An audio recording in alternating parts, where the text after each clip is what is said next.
এশার নামাজ জামাতে পড়লে কত ফজিলত, আর ফজরের নামাজ জামাতে পড়লে কত ফজিলত। কেন? এই জন্য যে ফজরের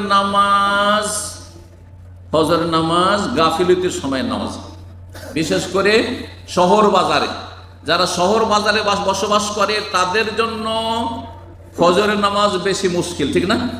কারণ তারা রাত 12টার আগে ঘুমাবার প্রশ্নই উঠে না। এমনিতে আড্ডা দিলেও দেবে, এমনি জেগে থাকবে, ও মোবাইলের সাথে জেগে থাকবে, ও ফেসবুক নিয়ে জেগে থাকবে, ঠিক কিনা? কিন্তু গ্রামে গঞ্জে যেসব এলাকায় ধরে বিদ্যুৎ নেই, আজকাল তো গ্রামও শহরের মতো প্রায় হয়ে গেছে, আজকে থেকে 30 বছর আগে, হ্যাঁ, যে সবগুলো গ্রাম বলতাম সেগুলো এখন শহর বাজারের মতো হয়ে গেছে। সেখানে সমস্ত মোটামুটি ফ্যাসিলিটি পাওয়া যাচ্ছে, বিদ্যুৎ আছে, সবই আছে, লাইট আছে, সব আছে, অন্ধকার নেই।